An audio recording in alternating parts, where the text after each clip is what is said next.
Très bien, donc on va animer cette table ronde finale avec, en invité d'honneur, si je puis dire, Benoît Apparu, de retour à Bordeaux, presque j'ai envie de dire, puisque depuis que vous avez pris le secrétariat d'État au logement, vous êtes souvent venu à Bordeaux. Vous allez, j'imagine, y revenir dans quelques semaines pour l'important congrès des HLM qui va s'y dérouler. Donc j'ai envie de vous demander si, évidemment, le fait de venir à Bordeaux est lié au fait que la ville et l'agglomération ont lancé un très important programme de milliers de logements dans l'agglomération dans les 20 ans à venir. On va en parler.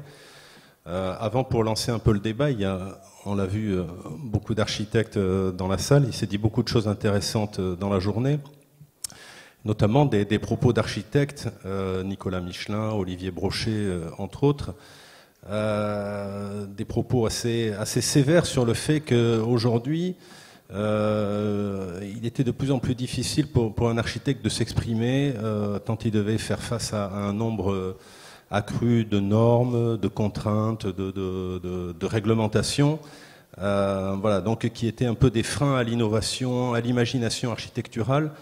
Donc je souhaiterais vous entendre sur ce sujet. Et puis un autre propos qui a été tenu, finalement, on parle de logement, on parle beaucoup d'économie. Est-ce qu'on n'oublie pas aussi d'abord que le logement, c'est fait pour que des gens y vivent et qu'ils y vivent bien? Voilà. Est-ce qu'il y a un micro? Pardon, peut-être un micro. Merci. Merci, bonjour à tous déjà. Très heureux d'être avec vous aujourd'hui. Alors, 3 questions si j'ai bien compris. La première, pourquoi je viens souvent à Bordeaux? La deuxième, les normes. La troisième, est-ce qu'il faut privilégier l'habiter mieux ou l'économie? Sur le premier point, je viens effectivement souvent à Bordeaux. Je reviendrai dans une quinzaine de jours pour le congrès HLM, qui sera un moment, j'imagine, de grande convivialité entre les uns et les autres. Et je reviendrai d'ailleurs dans quelques jours également pour une autre manifestation sur l'hébergement. Je viens à Bordeaux pour plusieurs raisons. La première, c'est que, évidemment qu'il y a beaucoup de territoires dynamiques en France.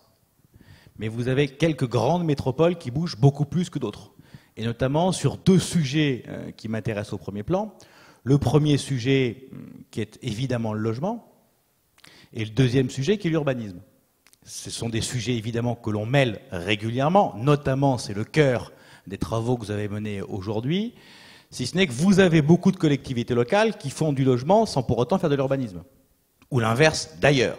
Ici, ce qui est riche, intéressant, important, c'est que ce sont des projets d'urbanisme qui ont une approche véritablement globale et qui vont nous permettre de développer beaucoup de logements.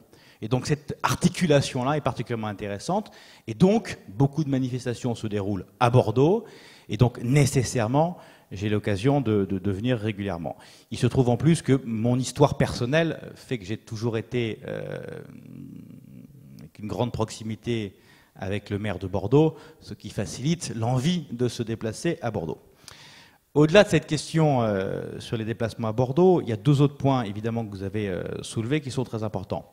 Le premier, c'est la critique récurrente des architectes sur la norme bride la création. La norme engendre évidemment des coûts supplémentaires de construction, qu'il s'agisse d'ailleurs de logements ou de tout autre type de bâtiment. C'est une réalité. La réalité, quand on regarde le nombre de normes que l'on a pu édicter ces derniers mois, ces dernières semaines, ces dernières années, c'est effectivement un bottin administratif que l'on pourrait regarder. Si je prends des exemples très récents, nous avons fait de nouvelles normes sur le risque sismique, de nouvelles normes sur le handicap, la réglementation thermique. On a failli avoir une nouvelle norme sur les ascenseurs, qu'on a réussi à écarter, heureusement. Bref, nous avons une multiplicité grandissante de normes qui ont donc la double conséquence qu'on évoquait tout à l'heure, une conséquence économique sur l'augmentation des coûts de construction et un élément qui est potentiellement beaucoup plus gênant, bien évidemment, pour les architectes et sur le long terme, qui est le fait qu'on a aujourd'hui, avec ces nouvelles normes, des schémas tellement rigides que la capacité à se différencier et à créer devient très complexe. La difficulté que nous avons, c'est qu'au-delà de ce constat que nous partageons tous et sur lequel nous serons tous d'accord, c'est comment on le règle. Or, il se trouve que, pour reprendre une image du rapporteur général du budget Gilles Carrez, les normes, c'est un peu comme les niches fiscales. Dans chaque niche fiscale, il y a un gros chien. Mais dans toutes les normes, c'est pareil, il y a un gros chien. Quand vous essayez de faire évoluer les normes sur le handicap, vous imaginez le résultat. Vous avez toutes les associations, à juste titre, de défense du handicap, levée de bouclier contre la nouvelle norme. Si je prends un exemple récent, nous avons voulu clairement simplifier les normes d'accessibilité pour les rendre d'ailleurs pas forcément moins contraignantes, mais en tout cas plus intelligentes. Le résultat, ça a été cassé 2 fois au Conseil constitutionnel, 1 fois au Conseil d'État. Sur des problèmes de forme, sur des problèmes de fond, peu importe, mais le résultat, c'est recours permanent, soit du Parlement, soit des associations. Donc on a une vraie difficulté quand vous prenez norme à norme de faire évoluer les choses. Je prends un autre exemple récent. Il y a 1 mois, même pas 3 semaines, il y avait une pleine page dans le Figaro sur un certain nombre de projets que nous pouvons avoir pour libérer justement l'urbanisme et la construction. J'ai évoqué la possibilité de réfléchir à une nouvelle philosophie des PPRI, plan de prévention des risques d'inondation, encore une nouvelle norme, pour essayer là encore de les rendre pas forcément moins contraignants, mais plus intelligents. Levé de bouclier dans les 3 secondes qui suivent, comment on revue du Xintia, comment, etc., etc. L'une des difficultés que nous avons par rapport aux normes, c'est que très souvent les normes sont la conséquence d'une catastrophe X ou Y.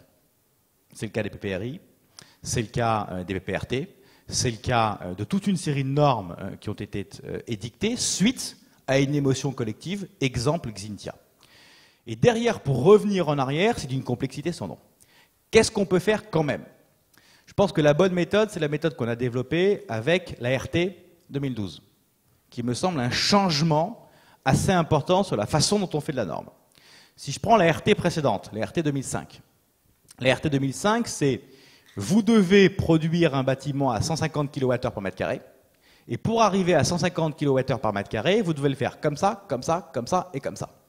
La RT 2012, quand on l'a construite, on l'a imaginée de façon très différente, en fixant un objectif beaucoup plus ambitieux. Vous ne devez pas faire 150, mais 50 kWh par mètre carré. Par contre, la façon d'y arriver, c'est votre problème, c'est plus le nôtre. C'est cette évolution-là qui me semble très pertinente et intéressante, qui est de dire, fixons la limite des objectifs beaucoup plus contraignants en termes de résultats. Par contre, pour y parvenir, c'est votre problème, c'est plus le nôtre.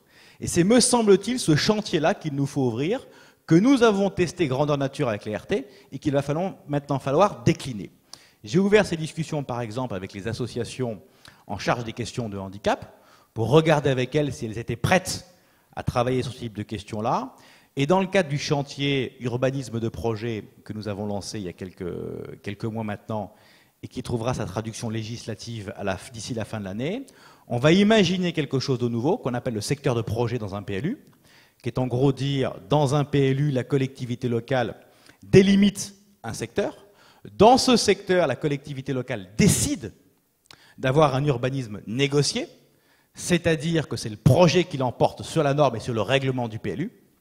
Et nous donnerons la possibilité au préfet de faire la même chose dans ce secteur de projet sur le code de la construction, en disant, là encore, on se fixera des objectifs à atteindre dans le cadre de ce secteur de projet, objectifs ambitieux bien évidemment.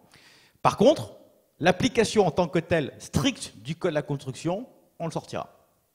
Donc c'est, me semble-t-il, dans ce type d'approche qu'il faut aller. J'espère que le schéma que je viens de présenter trouvera une concrétisation d'ici la fin de l'année. En tout cas, je suis persuadé qu'il faut que maintenant l'État se positionne en objectif, mais laisser les acteurs décider des moyens pour atteindre les objectifs, avec évidemment un contrôle beaucoup plus rigoureux qu'aujourd'hui sur l'atteinte des objectifs.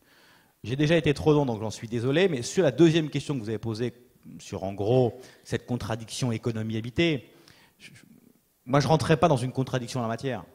Je ne vais pas vous faire un dessin sur la situation économique, tout le monde le voit, tout le monde le vit comme nous, mais vouloir opposer habité et considérant économique n'est pas souhaitable. Il ne faut pas privilégier l'un par rapport à l'autre, mais on ne peut pas retourner une situation en disant il faut obligatoirement privilégier que l'habité et oublier les considérants économiques. C'est aujourd'hui, vu la situation qui est la nôtre, totalement impossible. Donc, la conclusion de ça, c'est qu'il faut évidemment faire vivre les deux points de la même façon. J'ajouterai un élément très important, me semble-t-il. N'oublions pas des données que je qualifierais, je ne sais pas si c'est le bon terme, de sociologiques. Il me semble que l'erreur majeure que nous avons eue depuis une trentaine d'années sur les politiques de logement, c'est d'oublier deux faits. Un, la démographie infraterritoriale. C'est-à-dire que nous avons complètement oublié en 30 ans qu'on avait un quart nord-est du pays qui se dépeuplait, une façade atlantique, une façade méditerranéenne qui explosait sur le plan démographique. On l'a complètement zappé. On n'en a pas tenu compte dans nos politiques du logement. Alors ne pas le faire pendant un an, c'est pas grave, mais 30 ans de démographie, ça produit une catastrophe. Autrement dit, nous avons aujourd'hui un quart nord-est du pays où on a trop de logements et on continue à en fabriquer dans ces territoires-là. Et nous avons une façade méditerranéenne, une façade atlantique, pardon, et un bassin méditerranéen où c'est exactement l'inverse. Puis un deuxième phénomène qu'on a complètement oublié dans les politiques du logement depuis une trentaine d'années, c'est l'évolution de la composition des ménages. On continue en majorité à raisonner en production de logement sur papa, maman, 2 enfants, sauf que le modèle familial, c'est plus celui-là. Donc il y a évidemment des considérants économiques, il y a évidemment des considérants d'habiter, mais il y a également à prendre en compte des évolutions sociologiques lourdes dans nos politiques du logement. Et je reste convaincu que la crise du logement que nous connaissons aujourd'hui, c'est parce qu'on a oublié ces deux phénomènes-là. Merci, on va y revenir. Alors, nous avons ici 2 maîtres d'ouvrage, Alain Ferras, tout au bout. Vous êtes directeur régional de Nexity. Je précise que vous remplacez, si je puis dire, au pied levé Yann Doublier, le directeur général, qui, ça peut arriver, à louper son avion. Et puis nous avons à vos côtés Philippe Dejean, qui est le directeur général de Domo France. Je suppose que je vais vous faire parler après Alain Ferras, mais je voudrais donner la parole à Philippe Dejean pour que vous réagissiez tout de suite aux propos du ministre, puisque finalement, c'est une sorte de transition avec ce que vous avez dit avant son arrivée sur précisément la composition démographique dans l'habitat et notamment l'habitat social que vous connaissez bien. Nous sommes, et c'est bien, parfaitement en phase, non seulement dans le nombre, mais certainement également dans la très grande diversité de ce qu'une population attend. Et il me paraît absolument normal qu'une population attende plus de sécurité dans son logement, plus de qualité. C'est ça. Et effectivement, alors, je crois que M. le ministre a raison, le logement aussi, c'est pas de la macroéconomie. Parce que c'est, à un moment donné, une famille qui a besoin d'un logement le 8 octobre à tel endroit. Et ce n'est pas comme 8 septembre. Hein, 8 septembre, pardon, à tel endroit, excusez-moi. Donc c'est quelque chose sur lequel il faut des réponses territoriales appropriées. Et effectivement, nous sommes dans une situation économique tendue. Il faut, je crois, effectivement trouver toutes les solutions pour équilibrer les choses. Je prendrai un exemple. Je suis pas très. Chacun peut aller en Irlande, a vu cette explosion de maisons neuves. Je pense qu'elles ont été achetées à crédit. Je pense qu'elles font une partie du déficit général. Donc la question est quelle est l'économie que nous avons? Et le logement social en particulier doit être un outil d'appui au développement économique, d'aménagement du territoire, en complément du logement du marché, sur chaque fois où le marché ne satisfait pas la demande. Sur le problème des normes, effectivement, la population les demande. Et il nous faut, je crois, mais on en parlait sur l'innovation, qui peut être technique, architecturale, mais qui sera aussi certainement des changements de comportement. Je crois que nos amis allemands fonctionnent, architectes, bureaux d'études, beaucoup plus que nous. Nous fonctionnons encore en corps d'État avec 17 lots. Je vais faire rire en disant courant faible, courant fort, courant demi-faible, courant demi-fort. C'est plus possible. Il faut évoluer vers un système de construction adapté à des choses. D'un côté, nous avons une production industrielle très innovante et de l'autre côté, nous avons une production du logement où il y a de la recherche, mais il faut poursuivre sur la recherche et le développement pour des produits adaptés à l'économie que nous avons. C'est délicat parce qu'à la fois il y a des besoins importants, mais ces besoins importants sont aussi très segmentés et je m'arrêterai là-dessus.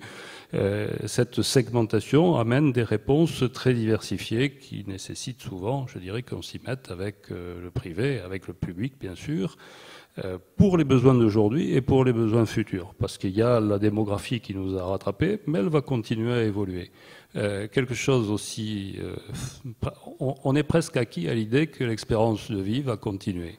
Les études américaines liées à l'évolution de la nutrition aux États-Unis, très certainement liées à l'évolution de l'économie aussi, ou de son fonctionnement, amènent un ralentissement de l'espérance de vie. Comment on en fait 2030, 2040, quel est le parc de logement qu'il nous faut? C'est aujourd'hui qu'on le bâtit.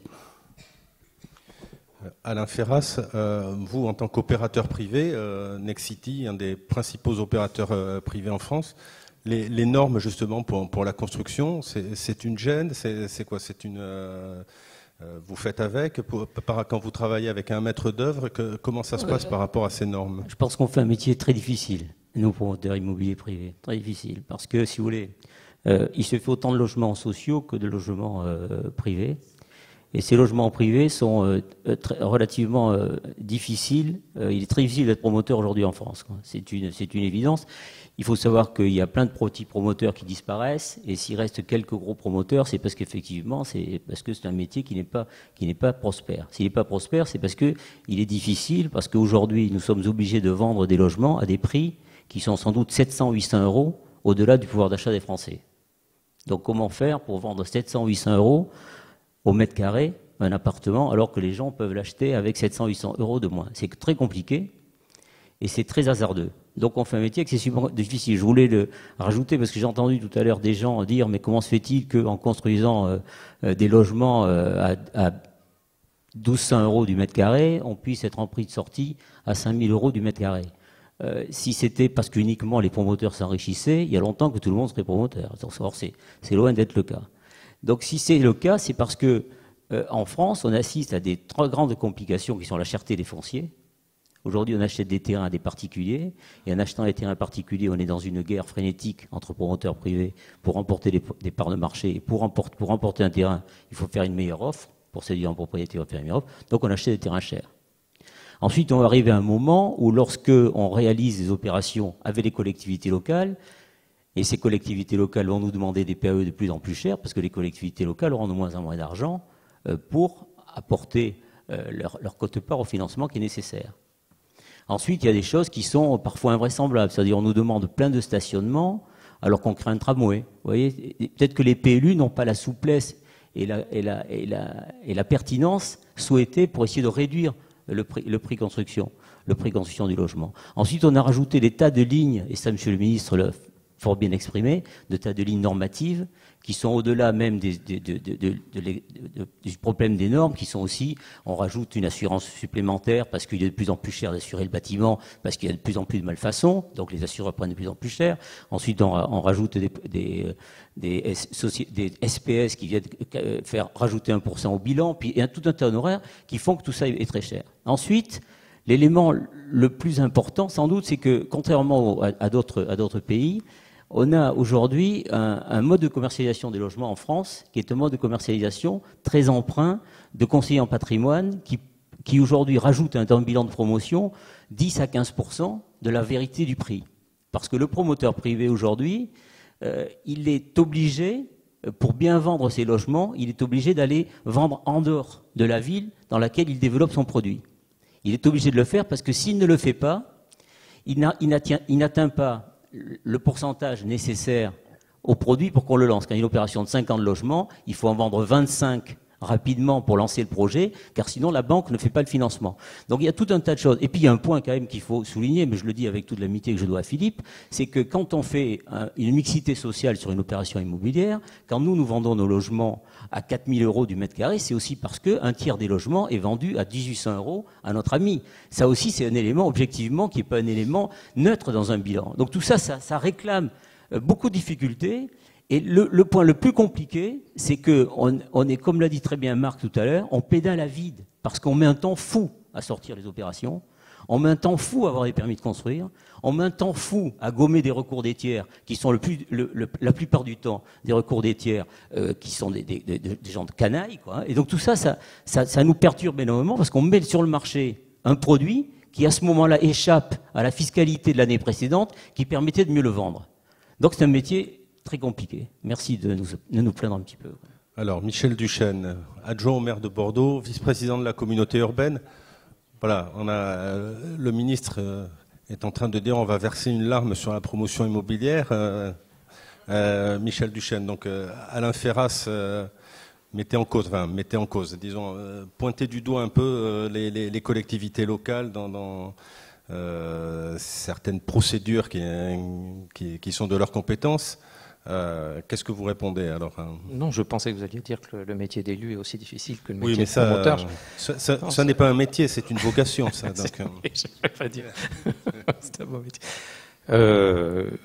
Oui, on a peut-être une forme de responsabilité. En tout cas, M. Ferras et je crois on se connaît depuis bien longtemps. Je me rappelle des premières opérations qui ont été lancées sur Bordeaux qui étaient extrêmement difficiles. La ville s'est transformée. Le projet urbain de 95 a radicalement fait évoluer la ville. Et aujourd'hui, pour un promoteur travailler à Bordeaux, c'est la certitude d'avoir tout d'abord des services de la ville et de la communauté urbaine particulièrement performants qui vont les accompagner dans leurs projets. Et aussi un certain nombre d'élus de terrain qui, au fil du temps, sont arrivés à négocier avec la population de telle manière que les projets s'implantent du mieux possible. Par exemple, l'opération des bassins à flot s'inscrit aujourd'hui dans ce que nous appelons l'urbanisme négocié, ce qui permet aux promoteurs, aux habitants et aux différents services concernés de développer un urbanisme qui soit en phase avec non seulement la réalité d'un territoire, mais aussi avec la réalité de la population qui se trouve dans ce secteur-là. Je comprends les difficultés d'Alain Ferras, je les comprends tout à fait, mais il ne faut pas oublier les moyens qu'ont mis en place non seulement la mairie et la communauté urbaine pour aider les promoteurs, qu'ils soient privés ou publics. C'est vrai qu'il y a des normes, mais ces normes-là, elles sont aujourd'hui nécessaires, voire obligatoires dans la société telle que nous la vivons au quotidien. Si on prend par exemple les normes HQE, nous avons besoin de ces normes HQE car on ne peut plus construire les bâtiments que nous construisions jusqu'à maintenant. Nous avons besoin de développer les économies d'énergie. Nous avons besoin de développer la qualité architecturale. Je vous coupe, mais tout à l'heure vous étiez présent. Olivier Brochet disait de façon assez justifiée aussi, il dit si j'ai envie d'avoir chaud chez moi, ça n'est plus possible, quoi. Donc d'une certaine façon, on peut plus vivre comme on en a envie. Olivier Brochet va très loin. Première chose, qu'est-ce qui est important ? Jusqu'à maintenant, dans cette ville, on ne rêvait que de maisons individuelles, on ne rêvait que de partir. Je rappelle l'intervention de Paul Virilio, assez extraordinaire, très belle, surtout la fin, très poétique. Il a évoqué la consommation d'espace. On est dans un pays où la consommation d'espace est extrêmement importante. Il nous faut densifier les villes. Et l'enjeu du projet urbain d'Alain Juppé, c'est justement de densifier la ville et de construire des friches urbaines, qu'elles soient des friches industrielles, des friches commerciales, des friches militaires. Bref, petit à petit, cette ville a pu récupérer un certain nombre de friches et permettre aux promoteurs d'y travailler sur ces friches. Et il est quand même normal, sachant que nous avons mené cette politique, que nous demandions aux promoteurs de respecter un certain nombre d'orientations. Je le rappelle, la HQE, la qualité des appartements, la qualité architecturale, on a évoqué le logement. Nous sommes peu rentrés, nous, les politiques, à l'intérieur des logements. Il va bien falloir qu'on s'y intéresse. Ça a été une grande partie du débat de ce matin et de cet après-midi. Est-ce qu'il est normal, par exemple, dans le centre ancien, comme l'ont réalisé certains promoteurs, d'avoir des appartements de 17 mètres carrés, enfin des studios de 17 mètres carrés? À l'évidence, non. Il nous faut repenser aussi les conditions d'habitabilité. Je ne sais plus quel intervenant, je crois que c'est Nicolas Michelin, parlait de HQE, mais aussi de haute qualité d'habitabilité. Et c'est l'un des enjeux. Si nous voulons que le logement collectif devienne attractif, et si nous voulons proposer une alternative à la maison individuelle et donc réduire l'étalement urbain, il nous faut proposer des appartements collectifs de qualité, agréables à vivre et d'une grande qualité architecturale. Sinon, nous continuerons à créer du lotissement. Et c'est, je crois, ça les enjeux, mais je crois qu'Alain Ferras, qui travaille sur Bordeaux depuis de nombreuses années, a compris aussi que la volonté politique était essentielle. Il y a dans cette salle des ingénieurs, des architectes, des urbanistes, j'ai tendance à penser que le politique est essentiel dans le développement de la ville. Ce qui a fait le renouveau de Bordeaux, c'est le projet politique. C'est qu'à un moment, un maire a une vision. Alain Juppé n'aime pas trop ce terme de vision, on a l'impression que j'étais un illuminé. Disons qu'il a eu un projet pour sa ville, un projet tel que le projet a pu mobiliser autour de lui des volontés, une dynamique et on aboutit aujourd'hui à une ville complètement transformée, radicalement transformée. Donc si les promoteurs ont effectivement parfois des soucis, je peux les comprendre, mais en tout cas, quand on voit comment la ville s'est transformée, le nombre de logements qui ont été construits et le nombre de logements qui vont se construire avec Bouygues sur Gingo, aux berges du lac, avec les différents promoteurs dont vous êtes sur les bassins à flot, avec l'ouverture demain de la ZAC, de la rive droite, de la caserne de Niel, avec l'OIN qui prend petit à petit son rythme de croisière, c'est des milliers de logements qui vont se construire. Il est normal que le politique demande à ce que ces logements se construisent dans un cadre. Pourquoi ? Parce que nous avons envie que la ville soit douce, agréable à vivre, et pour cela, il faut non seulement que les logements soient confortables, mais il faut penser, j'en finirai, aussi à la trame urbaine. Nous avons trop tendance j'allais dire à singer, le mot est un peu fort, les trames urbaines nord-américaines. Il nous faut penser une trame urbaine qui soit spécifique à la ville européenne. Entre le quartier ancien tel que nous vivons sur Saint-Pierre et le quartier de Mériadec, il y a peut-être une nouvelle trame urbaine. On a beaucoup parlé de logement, mais on ne peut pas faire du logement hors sol. Le logement doit s'inscrire dans un environnement. Et la trame urbaine est essentielle pour que les habitants vivent bien. On vit dans son appartement, mais on sort de son appartement et face à la crise écologique, face à la crise économique, on a besoin aussi de convivialité, on a besoin de relationnel. Et à partir de ce moment-là, si on trouve cette relation à la sortie de son appartement, si le commerce n'est pas loin, si la rue n'est pas envahie de voitures, on peut petit à petit trouver cet équilibre de vie. Voilà, je n'ai pas vraiment répondu à la question. Je pense qu'Alain Ferras ne s'attendait pas à ce que je réponde directement. On travaille ensemble depuis très longtemps. Il est vrai que nous demandons beaucoup aux promoteurs, mais ils nous demandent beaucoup. Et ils peuvent considérer que travailler à Bordeaux aujourd'hui, eh bien, c'est finalement assez intéressant pour eux à tout niveau, à un niveau intellectuel, à un niveau urbain et puis à un niveau financier aussi. Marc Barani, vous êtes sur l'estrade, vous êtes le représentant de la profession architecturale. Non, vous êtes architecte, non, bien sûr, je plaisante. Je précise que vous êtes le commissaire général de la prochaine Biennale Agora de Bordeaux, oui. Donc qui se tiendra en septembre 2012, et non pas au printemps 2012, car il y a certains événements qui vont peut-être un peu perturber le calendrier, donc ça a été reporté. Une réaction par rapport à tout ce qui s'est dit, justement, vous, en tant que maître d'œuvre, par rapport aux normes sur les logements, comment est-ce qu'un architecte, j'allais dire, peut les contourner, pas forcément les contourner, mais s'en accommoder? Bon, on s'est brûlé quelques feux rouges comme ça, sans se faire attraper, mais c'est pas le sujet. Je crois qu'aujourd'hui, ce qui ressort en tous les cas de ce premier débat, c'est qu'on voit que l'innovation ou l'adaptation au mode de vie contemporaine, plus qu'innovation, il est tout à fait intéressant et développé quand il s'agit de parler de la relation des logements à la ville. Et là, il y a toute une série de projets urbains qui se développent, notamment à Bordeaux, c'est le cas à Nantes, c'est le cas dans les grandes villes. Les règles d'urbanisme s'assouplissent, on passe à l'urbanisme de projet. On est capable de dessiner la ville, c'est-à-dire qu'on a imaginé pendant la période moderne qu'on pouvait la planifier sans la dessiner et qu'on pouvait obtenir des villes en les planifiant simplement. Bon, maintenant on sait que c'est une erreur, on sait que la ville ça se dessine et que une marche de trottoir avec une porte dessinée, ça doit se dessiner en même temps que le quartier, et ça participe de ça. Le sujet du logement, il est bien plus compliqué. Il est bien plus compliqué pour plusieurs raisons. Je pense, bon, il y a la question des normes, évidemment, mais je pense que les normes trahissent une attitude culturelle par rapport à la question du logement, et notamment en France. Le logement n'est pas le lieu de construction de sa vie, c'est pas un lieu, c'est pas un phénomène d'habiter, c'est pas une manière d'inventer sa vie avec les autres, c'est d'abord, et on le comprend parce que ça coûte très cher, un produit d'investissement, c'est-à-dire que ça fait partie du patrimoine. Et quand vous tapez patrimoine sur Internet, puisque étant commissaire d'Agora, je l'ai fait, il vous ressort en premier le patrimoine immobilier, c'est-à-dire qu'on achète en s'endettant pendant 40 ans, ou voire même sur la génération qui suit aujourd'hui, pour pouvoir avoir ces 40-50 mètres carrés selon les classes sociales. Bon.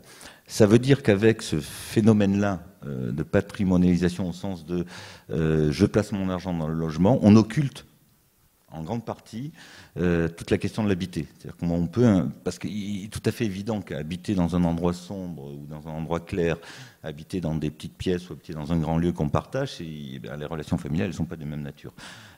Évidemment, il y a le bouleversement de la cellule familiale aujourd'hui qui fait qu'on est obligé de rechercher autre chose.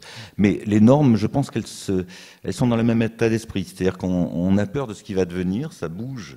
On est dans des sociétés qui bougent à une vitesse grand V, et face à ça, au lieu d'avoir une attitude de recherche de centre de gravité pour essayer d'être pas en haut du lieu-don, on essaye de calmer le jeu en mettant des normes partout.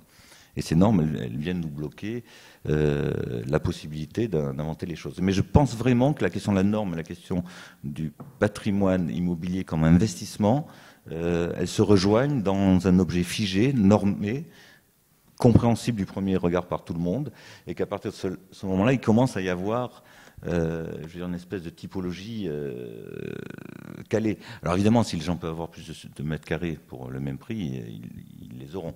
Mais quand on a plus de mètres carrés, c'est pas pour autant qu'on a des manières d'habiter différentes. Voilà ce que je peux dire. Mais c'est vrai que ce double mouvement est vraiment très compliqué aujourd'hui entre un monde qui change très très vite et une architecture qui doit, elle, envisager, même si on envisage une pérennité à 30 ans, dans 30 ans, on ne sait pas trop comment ça sera. Benoît Apparu, sur cette notion de patrimoine, justement, par rapport au logement, donc de patrimonialisation, je ne sais pas si le mot existe, mais on va faire comme si. Première question qu'on peut se poser, est-ce que c'est nouveau? J'en ai pas le sentiment. J'ai pas le sentiment qu'aujourd'hui, le lien logement-patrimoine soit quelque chose de particulièrement neuf dans notre pays. Il y a toujours eu une approche patrimoniale de son logement, et l'élément principal constitutif du patrimoine de nos compatriotes aujourd'hui, c'est le logement. Donc on peut inverser la logique, premier élément. Deuxième élément, la propriété, c'est évidemment un élément patrimonial. C'est la volonté de transmettre quelque chose à ses enfants. Et ce que l'on transmet principalement, c'est le logement. Mais il y a un autre phénomène qui relie cette fois-ci patrimoine, logement et notion d'habiter mieux son logement, c'est la sécurisation. Être propriétaire de son logement sécurise la personne. À partir du moment, bien évidemment, où l'accédant a fini de payer son logement. Mais c'est un élément de sécurité pour celui qui habite son logement. Et bien évidemment, la personne qui est propriétaire d'un logement n'a pas le même comportement dans son logement que celui qui est locataire. Donc le lien est, me semble-t-il, plus complexe qu'on ne l'imagine entre patrimoine, qualité d'habitat dans un logement. Là encore, le simple fait d'avoir des comportements différents entre un locataire et un propriétaire montre que ce n'est pas qu'une question patrimoniale. Et la propriété n'est pas qu'une question patrimoniale. La valeur patrimoniale ne peut pas être le seul résumé du logement. Donc je voulais peut-être faire une nuance par rapport à ça. C'est un des éléments, bien évidemment. Alors aujourd'hui, dans une situation d'incertitude comme celle que nous vivons, il est évident que le patrimoine pierre redevient un refuge. On voit des transferts économiques très importants sur des placements incertains plus éphémères, et on voit le retour des valeurs refuges. Donc tous les soirs, on entend à la télé l'augmentation des prix de l'or, mais on mesure sur les marchés de l'immobilier qu'il y a également une valeur refuge par rapport au logement ou à l'immobilier. Et donc là, la notion patrimoniale prend le pas sur la notion d'habiter. Et là où je vous rejoins par contre totalement, c'est peut-être sur une autre nuance. C'est de se dire que le logement, et c'est là où il y a une vraie nouveauté, me semble-t-il, n'est pas un seul élément, je ne sais pas comment l'exprimer de façon claire. Le rapport avec le logement que l'on peut entretenir n'est pas qu'un rapport d'habitat. Autrement dit, je vais moi acheter un logement pour y vivre et pour me constituer un patrimoine. La difficulté, c'est que beaucoup de personnes vont acheter un logement avec un seul élément patrimonial en tête, qui est effectivement l'élément d'investissement. Et ça, c'est une déconnexion complète entre le fait d'habiter un logement et la perception patrimoniale que peuvent avoir un certain nombre d'acheteurs. Si nous regardons les phénomènes de promotion immobilière, notamment par exemple d'investissement dit locatif, là la conception est purement patrimoniale. Et là on génère des drames absolus. Si je prends les produits que vous avez connus avant le CELIA actuel, mais type ce qu'on appelle l'eurobien, là la notion d'habiter était complètement hors jeu. Le seul élément, c'était quel investissement financier je peux faire dans la pierre. Le résultat, c'est que les personnes qui achetaient le logement n'allaient même pas le visiter, ne connaissaient pas la localisation du logement, ne savaient même pas s'il y avait un marché locatif dans le territoire en question. Le résultat, des drames financiers absolus d'ailleurs, avec ce qu'on appelle aujourd'hui les rebiens de la colère. Donc, le schéma est excessivement complexe dans son rapport à son logement, parce qu'on peut avoir un rapport patrimonial, parce qu'on peut avoir un rapport d'habiter, parce qu'on peut avoir un rapport multiforme qui rend, me semble-t-il, le schéma très complexe de ce point de vue-là. Philippe Dejean, vous voulez intervenir ? Pour dire deux, trois choses sur l'accession par les organismes d'HLM. Parce que nous avons deux formes d'accession. L'accession sociale, où notamment au niveau de l'agglomération et de la ville, on souhaite monter en régime. C'est une accession sécurisée sur l'aspect financier, garantie de rachat, sécurisée dans une garantie de relogement et qui peut être aussi sécurisée sur le plan financier. Puis il y a l'autre forme d'accession qui est extrêmement importante pour la stabilité des quartiers, qui est la vente HLM et qui est la possibilité pour un certain nombre de familles de se doter d'un patrimoine et de préparer aussi les fins de vie, parce qu'on a ce problème-là aussi à régler.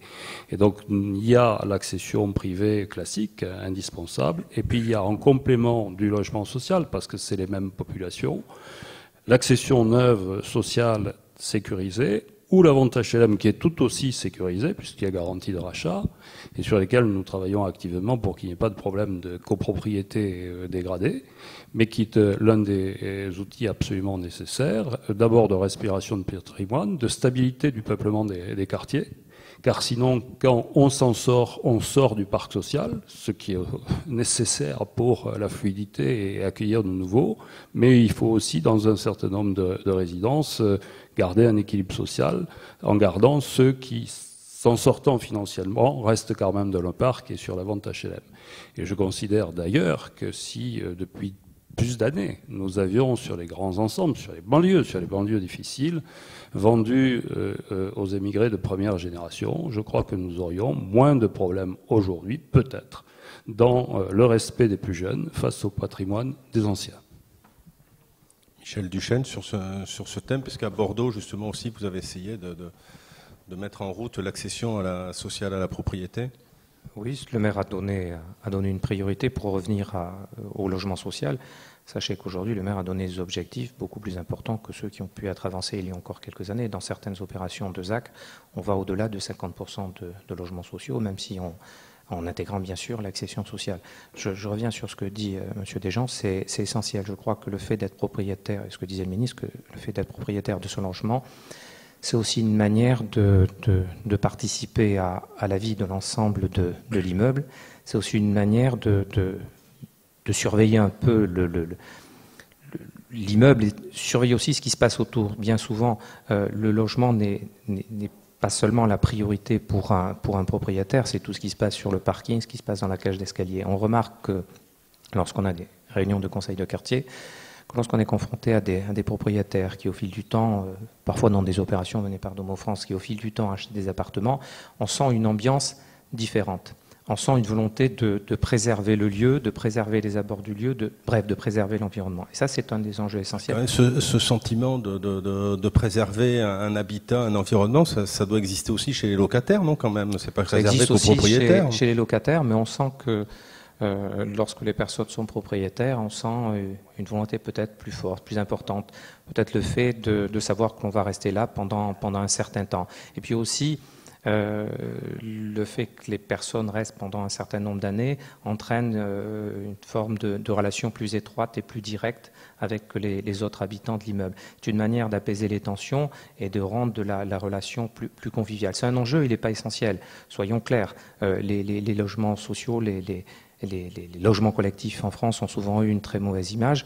En même temps, si on mettait un grand nombre de personnes à problème, si on les installait dans des secteurs de lotissement, on aurait à peu près les mêmes problèmes qu'on a dans du logement collectif. Ce n'est pas le logement collectif qui crée les problèmes, c'est aussi la composition sociale. Moi, j'en veux pour preuve l'opération qu'a menée Domo France sur l'opération Saint-Jean. Il n'y a pas seulement requalification du logement, il n'y a pas destruction et reconstruction seulement, il y a une volonté de recomposer socialement le lieu. Et c'est ça aussi peut-être l'un des enjeux, c'est la mixité sociale. Ne pas mettre toutes les personnes à problème, ou inversement, des personnes peut-être très aisées dans les mêmes immeubles, dans les mêmes lieux.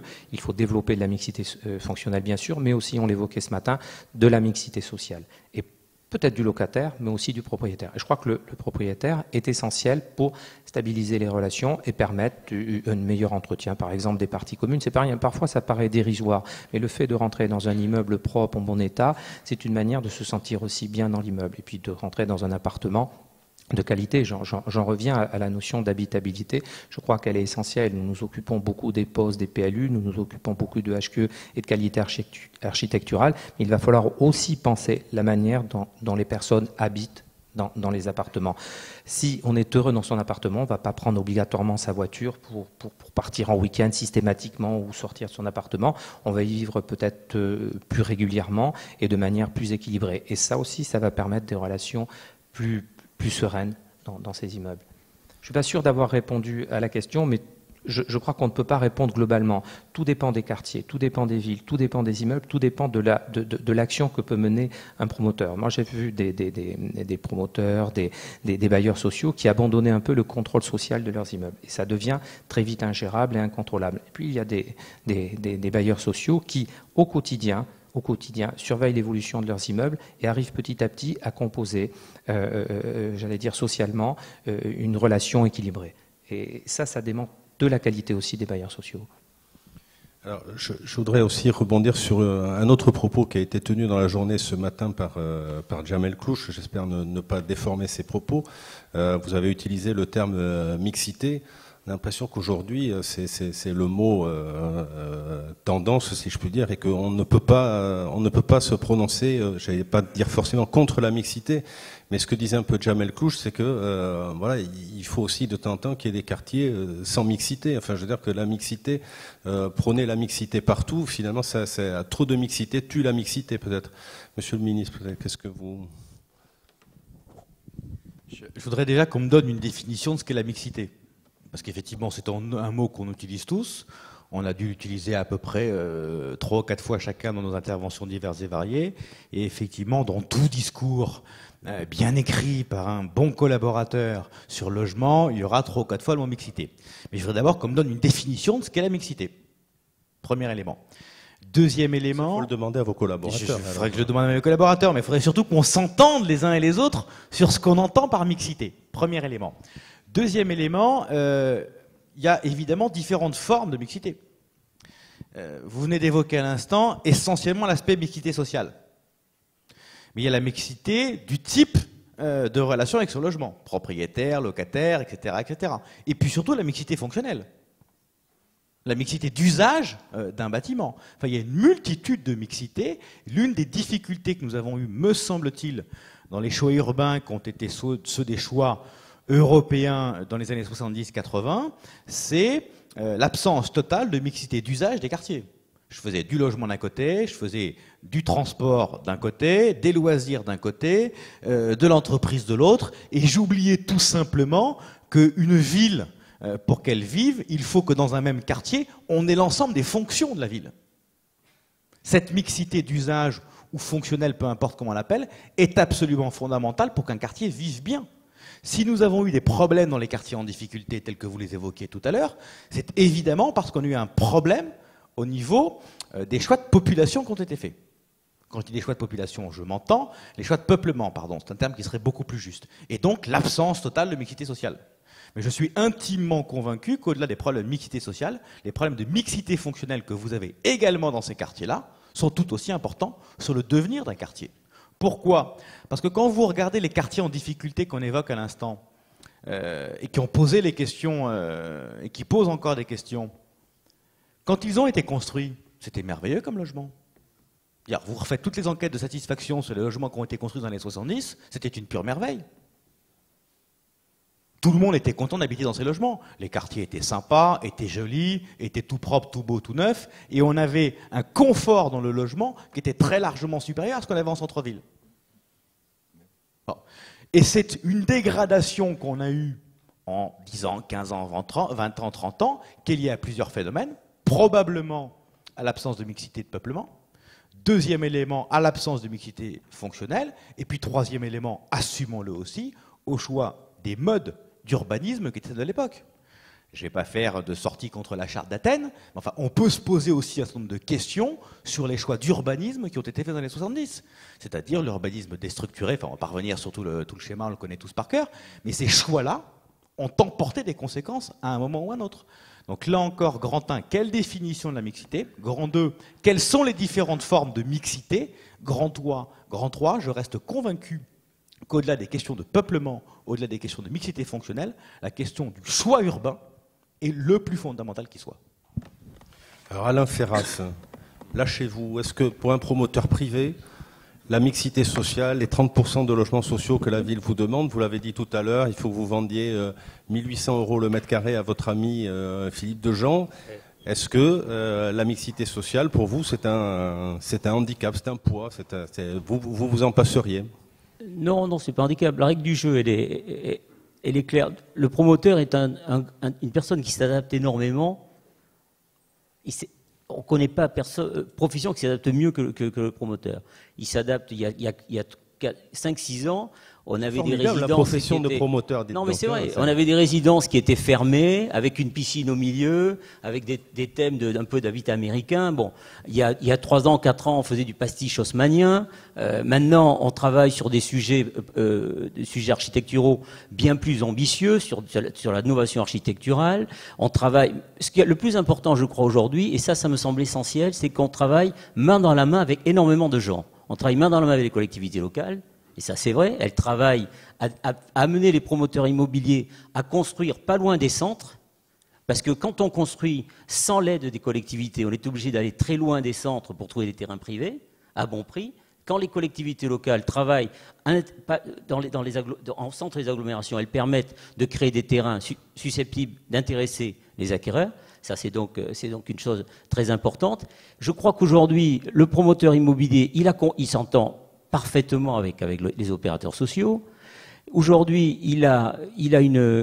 je crois qu'il a un métier enfin réhabilité, parce que l'acte de construire des logements devient un acte national reconnu comme étant indispensable, quoi, hein. À une certaine époque, le promoteur immobilier travaillait dans son coin, il faisait un coup, il repartait, etc. Et tout. Aujourd'hui, il est partenaire. Donc, il est partenaire, ça veut dire que il a une certaine dignité qui lui permet de travailler tranquillement.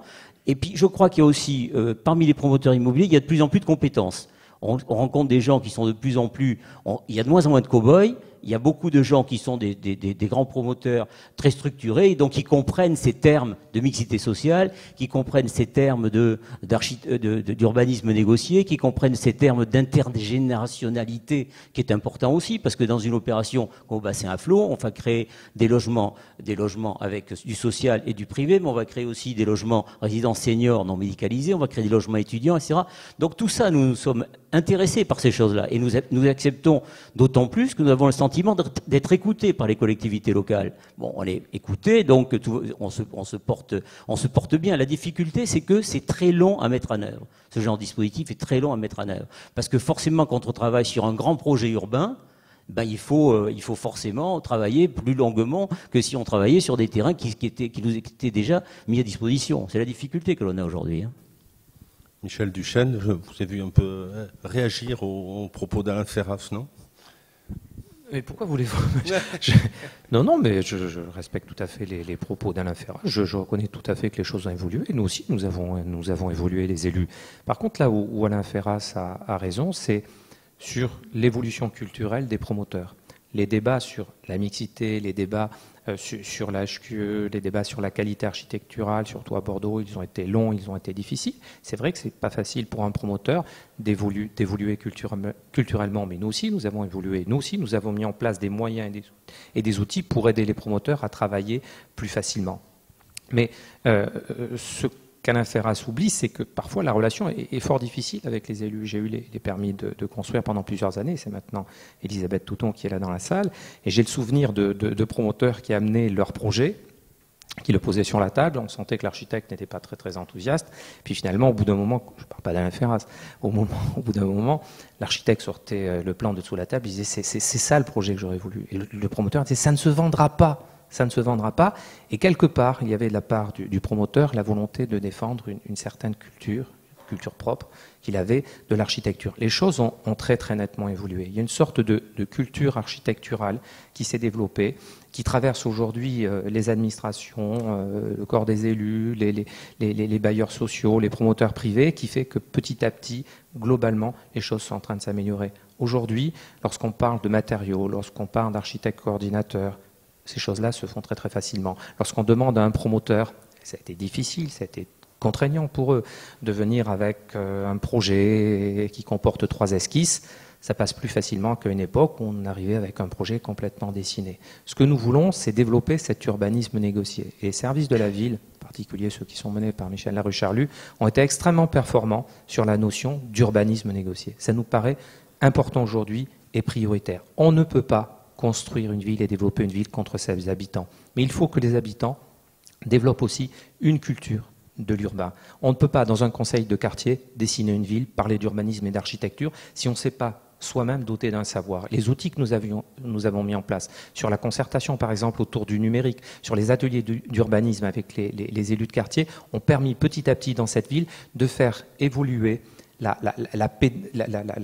culture de l'urbanisme à travers une action pédagogique quotidienne, qui aujourd'hui permet à un certain nombre d'habitants de pouvoir se confronter à un ingénieur, un chercheur, un architecte, jusqu'à un certain niveau bien sûr. Le maire le rappelle souvent, à un moment, il faut trancher, et c'est aux élus de trancher. Si les habitants ne sont pas d'accord, il y a des élections après pour mettre une autre équipe en place. Mais ce qui était essentiel, c'est d'arriver à construire petit à petit une ville avec les habitants, et en même temps de les doter d'un savoir qui leur permet parfois même de créer leurs propres projets et même leur propre pensée urbaine. Marc Barani, vous êtes d'accord sur cette évolution de la culture architecturale chez les promoteurs, mais aussi chez les collectivités locales, notamment par rapport au logement? Oui, disons que c'est une tendance qu'on voit naître. Elle est loin d'être complètement aboutie, déjà parce que les savoirs évoluent chacun de manière assez rapide, chacun dans son camp. Mais effectivement, je crois qu'il faut, quand on parle de ça, bien identifier le niveau des interlocuteurs et quel est leur rôle dans la décision. Parce que sinon on risque de nouveau d'avoir des sortes de compromis un peu édulcorés, sachant qu'à certains moments il faut prendre des décisions fortes. Mais je crois qu'on oublie la notion d'échelle dans toutes ces questions. C'est-à-dire que si un petit îlot, par exemple dans un endroit particulier, à la limite de la ville historique, je prends toutes les contraintes, avec des gens capables de discuter, bon, on peut mettre en œuvre ça. Et puis il y a des grandes décisions. Et les grandes décisions, amener le TGV, viser la ville millionnaire, etc. On peut, effectivement, et on doit informer la population de ses choix, mais il y a une part du politique qui doit prendre ses responsabilités, parce que c'est le seul qui doit, vous avez parlé de vision, effectivement, c'est pas forcément une vision, mais c'est le seul qui doit projeter l'avenir. Et l'architecte, lui, il est un peu dans cette histoire aussi. Donc quand on parle de mixité ou de diversité, moi j'ai tendance, on en a parlé dans les trucs, bon, ces deux mots, diversité aussi, ça dépend à quelle échelle. Hein. C'est-à-dire que ça peut pas être des règles. Aujourd'hui, j'ai l'impression que dans les schémas de pensée ou dans les schémas conceptuels qu'on essaie de mettre en place, on est encore des modernes, on refait ça sans penser au projet, sans le localiser. C'est-à-dire que la diversité, c'est une intention louable, c'est clair, mais à certains endroits, elle ne va pas marcher. Alors qu'aujourd'hui, effectivement, ça devient dans les textes, si vous ne faites pas de la diversité, si ce n'est pas dans les discours. Donc je crois qu'il faut vraiment qu'on capitalise cette idée que la ville, elle se fait sur son histoire, sur ses traces, avec des opérateurs économiques, avec des moyens de construction qu'il faut repenser si on veut améliorer le logement. Toute cette filière, elle est tellement en crise qu'à la limite, on peut être optimiste et imaginer qu'il y a un espoir pour qu'on essaie de s'y prendre autrement, parce que pour l'instant, quand même, ça ne bouge pas beaucoup, les logements en eux-mêmes, hein, pas le rapport à la ville. Et puis, oui, faire une sorte de révolution mentale en pensant que les productions et même les manières de penser de la modernité, ils ont produit leurs limites, on ne va pas les jeter, on ne va pas jeter le bébé avec l'eau du bain, mais simplement on doit rajouter une couche supplémentaire. À ce titre, sur la définition même de l'architecture, la formule libératoire des modernes, de Le Corbusier, l'architecture est le jeu savant, correct et magnifique des volumes sous la lumière. Moi, je préférerais aujourd'hui y substituer celle de la tradition hindoue qui dit l'architecture est la science des correspondances subtiles. Sachant que pour eux, subtil, ça veut dire magique, hein, donc il y a un espoir. C'est-à-dire qu'on est bien dans un jeu de correspondance aujourd'hui. On n'est plus dans des procédures déclaratoires parce qu'on n'a plus affaire au même sujet. Bon, évidemment, s'il y a un cataclysme mondial, que la Grèce et puis tout le monde tombe en banque, que toutes les banques s'écroulent et que dans 6 mois, on parle... Non, mais vous verrez bien qu'on parlera autrement. Enfin, je veux dire, il faut bien comprendre ces histoires-là. Aujourd'hui, on est en train d'améliorer ce qui est là, d'essayer de faire des choses confortables dans un climat plutôt confortable par ailleurs. Et puis, il y a une autre question que je me pose. Donc, correspondance subtile, pour moi, je pense que c'est important. C'est plus dans ce réseau-là. On est une époque de passeurs, sauf crise cataclysmique. Et on doit bien faire le passage avec une autre société dont on sent qu'elle advient, mais qu'elle n'est pas encore complètement là. Oui, le dernier point, quand j'essaye de faire quelque chose, de construire, de réfléchir un peu à l'urbanisme, de la même manière que très justement, aujourd'hui, on voit bien tous les méfaits de la Charte d'Athènes, ou enfin de l'application, parce que la Charte d'Athènes, c'est encore autre chose, de l'application de la Charte d'Athènes, je me demande qu'est-ce qu'on va nous reprocher dans 50 ans. Et c'est tout à fait intéressant de se poser la question, parce qu'aujourd'hui, on pense qu'avec la mixité, qu'avec la densité, qu'avec le machin. Et je pense que pour en revenir au logement, qu'on nous reprochera d'avoir généré de la densité. Ça, je suis absolument participant à la densité, mais avec des logements trop petits. Et que peut-être que dans 50 ans, on retaillera dans ce qu'on a fabriqué pour aérer un peu et redonner de l'air. Enfin, entre autres, on nous reprochera plus que ça. Si on ne reproche que ça, à la limite, on peut faire le constat ensemble, ça ne sera pas trop mal. On se donne rendez-vous dans 50 ans. En attendant, je vois que l'heure tourne un peu. Nous avons un planning un peu serré. Peut-être si on peut consacrer un petit quart d'heure à des questions dans la salle. Et puis peut-être, Monsieur le ministre, vous voudrez conclure la réunion. Questions ? Oui, bonjour. Fanny Bèze, architecte de l'école de Bordeaux. Donc on est 2 architectes, on a décidé d'aller vivre à Bamako pour aller voir comment se faisait le logement et la ville. On n'a pas été envoyés, c'était vraiment un choix, on était attirés. Et là-bas, la ville se fait sans les architectes.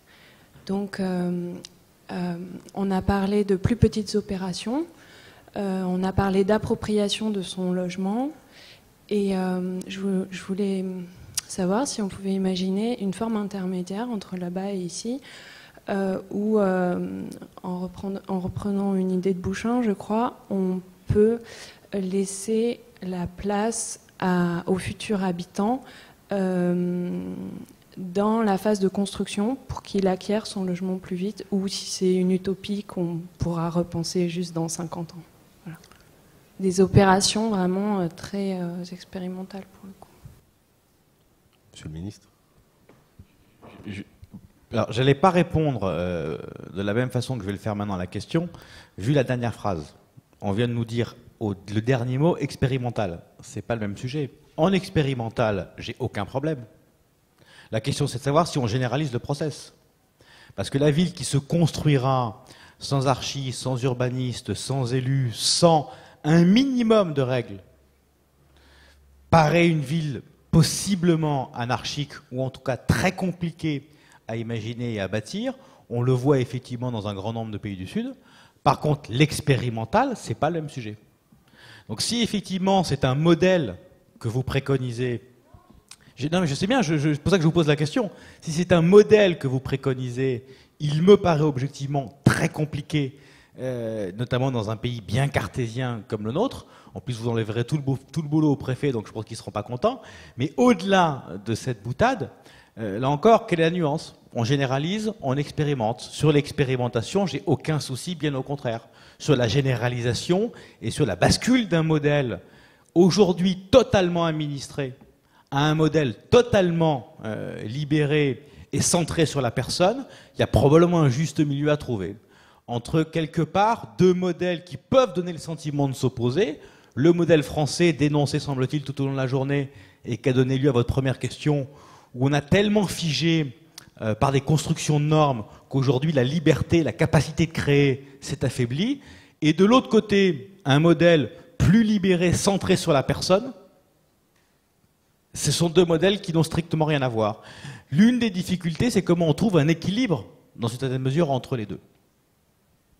Oui, je vais peut-être ajouter une chose, parce qu'on revient du Burkina Faso et de Ouagadougou, où on peut se poser la question sur le binôme qui va de soi, la personne et l'inventivité.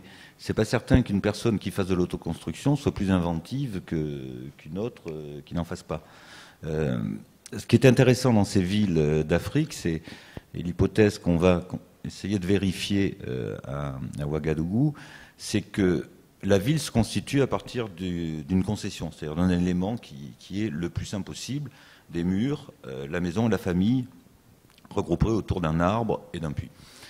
Il y a une instance, il y avait une instance politique et spirituelle très forte qui était l'empereur des Mossi, de l'ethnie qui est majoritaire dans la ville. Donc on a un pouvoir centralisé et ensuite une ville qui se constitue le long de grands axes qui sont organisés par rapport à des organisations symboliques, etc. Et puis des concessions qui viennent s'agglutiner. Et ça, c'est intéressant parce que la concession, elle est aussi bien rurale qu'urbaine. C'est-à-dire qu'il n'y a pas de différence de culture entre la concession qui est perdue dans la brousse et quand elles sont rapprochées, ça fait de la ville. Bon.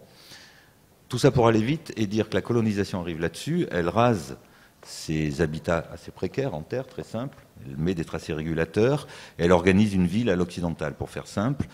Ce qui est intéressant, c'est que ce phénomène naturel qui était là, il y a un problème de croissance urbaine, comme dans toutes ces villes très fortes, je crois que c'est 1000 hectares par année, et donc naît un quartier en autoconstruction. Donc on y est un peu dans le sujet, dit non loti, en dehors de la ville. Et ce qui est intéressant, c'est que le modèle, c'est le même, c'est-à-dire c'est la concession en plus petit, parce qu'il y a moins d'argent, que ce sont plutôt des populations pauvres, mais qu'on retrouve l'organisation unitaire de la famille qui vient s'agglutiner pour faire de la ville sans tracé préétabli, très fort, et c'est comme si la colonisation a gommé cette organisation, et hop, qu'elle réapparaît spontanément à côté. Ce que je veux dire par là, c'est que l'idée que l'autoconstruction puisse générer de l'invention, sans doute, mais j'en suis pas sûr. Parce qu'il faut pour ça, pour inventer, il faut quand même avoir envie d'habiter autrement, il faut avoir envie de créer des liens nouveaux au sein même de sa famille et des liens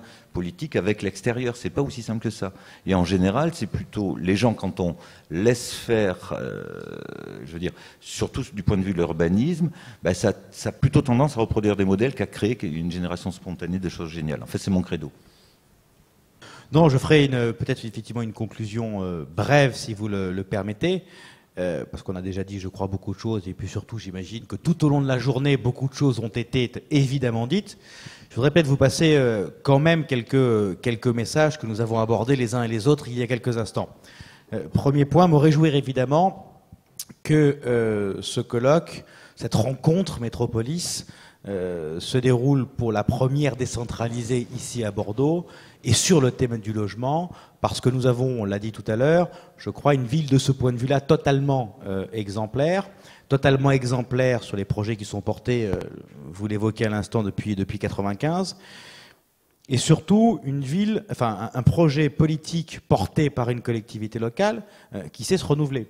On ne se contente pas d'avoir un projet qui a été édicté en 1995, qui s'est arrêté, avec ensuite un essoufflement du projet. Le projet continue à vivre, et c'est un premier élément, je crois, très important.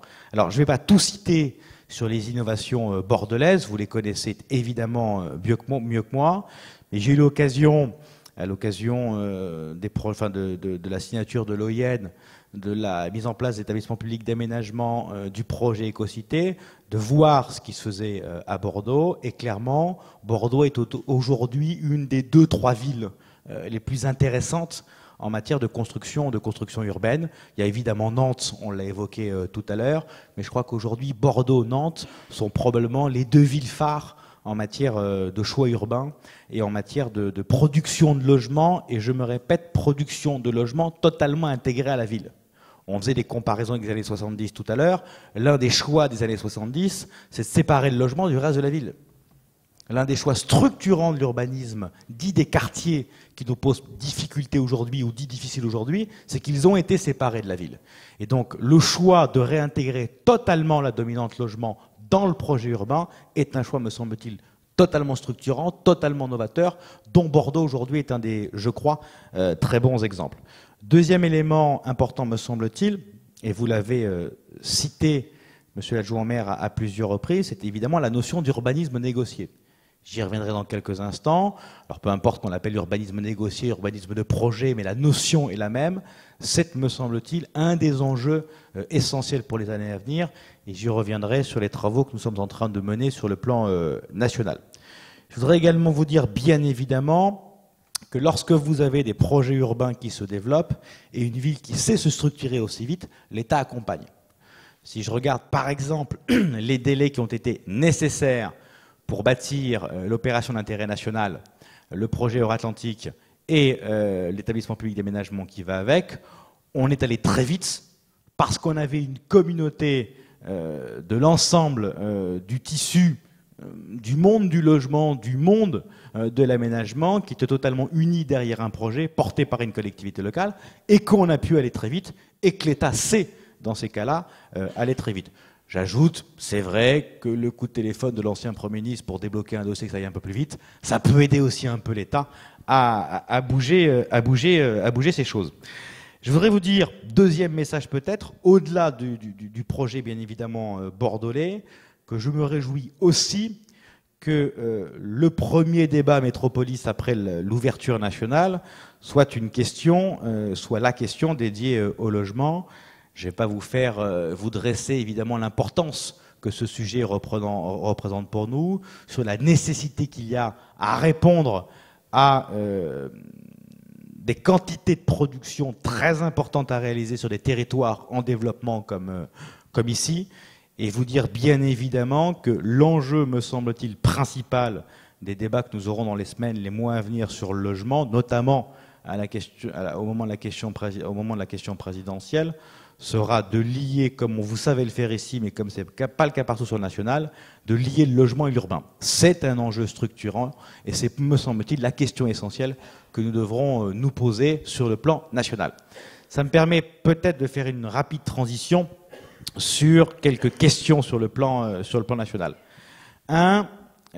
Vous dire qu'il y a une question d'échelle qui se pose, de mon point de vue, sur la fabrique urbaine. L'évolution des comportements de vie, aujourd'hui, fait qu'on doit travailler sur des échelles différentes. Or, nos échelles de planification ne sont pas adaptées aux échelles de vie. L'échelle de planification que nous avons aujourd'hui, vous la connaissez, c'est la commune. Or, le mode de vie de nos concitoyens ne se limite plus à la commune. C'est évidemment un poncif que de le dire, mais je n'habite plus dans la même ville que dans celle dans laquelle je travaille, que dans laquelle je pratique mes loisirs, que dans celle dans laquelle je passe mes week-ends. Cette évolution-là n'a pas été prise en compte par la planification en tant que telle de la ville. La planification reste communale, alors que la vie est aujourd'hui totalement intercommunale.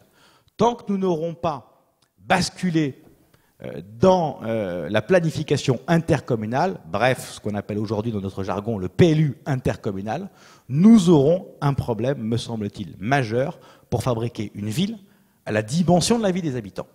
Et si nous voulons les uns et les autres, me semble-t-il, avoir un urbanisme qui intègre toutes les contraintes de la vie de nos concitoyens, un urbanisme qui soit effectivement dédié à la vie de nos concitoyens et qui intègre toutes les fonctions urbaines, nous devons partir vers le PLU intercommunal. Alors, je dis ça, sachant pertinemment qu'aujourd'hui, c'est très clair, les élus locaux n'y sont pas prêts. Vous dites urbanisme intercommunal, PLU intercommunal aux élus locaux, vous êtes tranquille, vous vous faites siffler dans une salle. Bon. J'ai essayé au Parlement de porter ce projet-là, j'ai été battu 3 fois. Mais ce sujet-là, me semble-t-il, est absolument majeur pour le devenir de nos territoires. Deuxième élément, si vous le voulez bien, dans les évolutions tendancielles, l'évolution que vous avez évoquée tout à l'heure, liée aux comportements environnementaux, est évidemment tout aussi importante. Vous parliez d'HQE ou de BBC, peu importe, cette démarche énergétique est évidemment une démarche très importante. De la même façon que le débat sur la consommation de l'espace, le débat sur la densité, même si dans 50 ans on nous le reprochera probablement, est... Pas la densité ?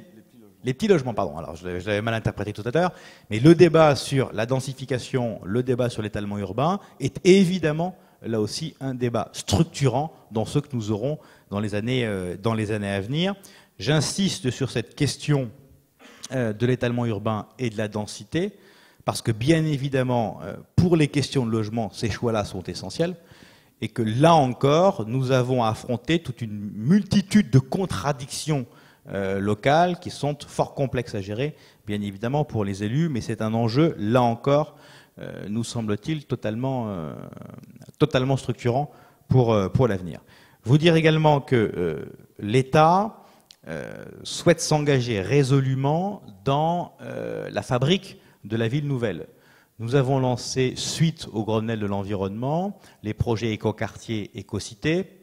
Les écocités, dans le cadre du grand emprunt, ont été dotés, vous le savez, d'1 milliard d'euros, donc des sommes relativement importantes. 750 millions d'euros pour les 13 premières écocités, 250 millions d'euros pour le deuxième appel à projet. Bordeaux a été retenu dans les 13 écocités avec un projet qui nous semble évidemment exemplaire. Nous avons là un investissement massif, me semble-t-il, de l'État pour accompagner les développements des écocités, parce que cet enjeu, comme on dit de façon maintenant peut-être un peu trop récurrente, de la reconstruction de la ville sur la ville, est évidemment, là encore, un enjeu essentiel.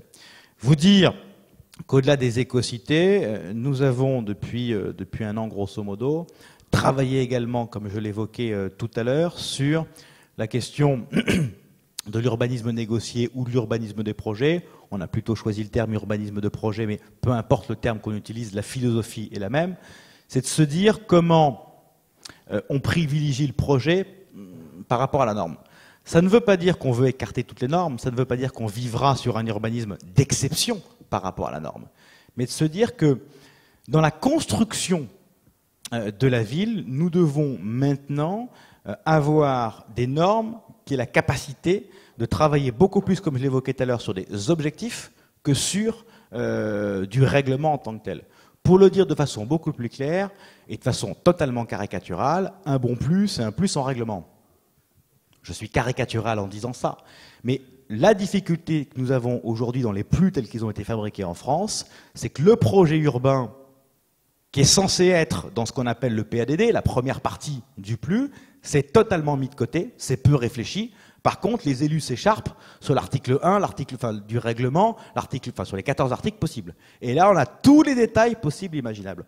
Autrement dit, on pense règlement, en s'imaginant qu'en mettant une barrière à 3 mètres ou à 12 mètres, on va régler les problèmes, et on ne pense pas projet urbain en tant que tel. Et c'est cette inversion de la logique qui nous paraît essentielle. Parce que là encore, la morphologie urbaine est évidemment totalement dépendante du projet politique que l'on porte. Si vous n'affichez pas, si vous n'affirmez pas votre projet politique dans un PADD, votre règlement n'a aucun sens et bride totalement le projet derrière. Le résultat, c'est que vous devez changer votre règlement de plus tous les 6 mois pour l'adapter, évidemment, à un projet tel qu'il se construit. Ce qui s'est fait sur les bassins à flot, c'est exactement ça. On a pensé un projet politique avec une vision de la morphologie de la ville, avec un projet politique sur un territoire, et ensuite, on a adapté la règle au projet. Et c'est ça, me semble-t-il, l'enjeu que nous devons, et l'enjeu le plus important, me semble-t-il, que nous devrons affronter dans les années à venir. Nous avons porté ce projet-là sur le plan national. Nous devrons normalement pouvoir le traduire sur le plan législatif d'ici la fin de l'année. Je dis bien d'ici la fin de l'année, avec, je crois, une ambition, en tout cas je l'espère, assez forte. J'aurais, je pense, juste une difficulté, c'est qu'on espérait que l'aboutissement de ça soit justement une réforme complète du PLU et de la structure même du PLU. Les premières consultations que j'ai pu mener avec le Parlement me montrent qu'on est loin, dans l'esprit des élus et des parlementaires, qu'on est loin d'une acceptation sur cette question-là. On verra comment les choses évoluent. Mais en tout état de cause, cet urbanisme de projet, au-delà d'un mot, au-delà d'un discours, j'espère que nous aurons la capacité à le traduire dans des actes dans les semaines à venir. Et ce sera, je crois, véritablement une évolution très très lourde si nous arrivons à faire passer ça. Et notamment une des idées à laquelle je crois le plus, c'est les secteurs de projet qu'on évoquait tout à l'heure, où je me répète, sur un territoire, on pourra très clairement mettre de côté le règlement du PLU pour se concentrer sur le PADD du PLU et pour clairement travailler sur le PADD, sur le projet politique sans règlement en tant que tel, en mettant dans la corbeille du secteur de projet une grande partie du CCH, avec là encore la même idée sur le CCH. Ce qui compte, c'est l'objectif politique que l'on poursuit, c'est le PADD, c'est un objectif type 50 kWh par mètre carré, mais là encore, laissons faire les initiatives et locales et le travail que l'on peut faire avec nos concitoyens pour y arriver. Parce que dans le partage qu'on évoquait tout à l'heure, il y a évidemment le partage également avec nos concitoyens. Les démarches de concertation qui ont été très longtemps vécues comme un pinsum pour les élus, bon, il va falloir que je concerte un peu pour arriver à faire quelque chose. Je suis aujourd'hui convaincu que l'urbanisme de projet, l'urbanisme négocié, doit obligatoirement se travailler avec nos concitoyens. La question que je me pose, c'est quelle sera la conséquence, je l'espère, je la pense positive, sur les recours. Je suis convaincu que la perte de temps vécue comme telle par les élus au travers de véritables concertations peut derrière générer, il nous faudrait d'ailleurs des études statistiques en la matière, peut générer des économies très lourdes de temps et d'argent sur les recours, parce qu'on sait tous, les uns et les autres, que tout projet de logement aujourd'hui se traduit, dans un cas sur deux, par un recours devant les tribunaux. C'est évidemment du temps perdu, de l'argent perdu, souvent un affadissement des projets, alors qu'une concertation un peu conséquente, véritablement négociée, nous permettrait de mieux faire évoluer les projets, de mieux les adapter à la demande de la population, tout en économisant du temps en sortie de projet. Bref, cette ambition-là, me semble-t-il, est au cœur des débats que vous avez engagés aujourd'hui, que vous engagez dans toute la série des colloques que vous allez mener sur la France entière. Merci à vous de m'avoir permis de conclure cette journée. Sur Métropolis, la question du logement, et puis surtout, bonne poursuite de vos travaux dans les semaines à venir. Merci Benoît Apparu. Donc, merci à tous d'être venus. Merci aux 4 autres intervenants sur l'estrade. Francis Rambert, prochain rendez-vous Métropolis, c'est Nantes, je crois, le 21 octobre sur Mobilité Centralité. Donc, si vous voulez vous rendre à Nantes, voilà.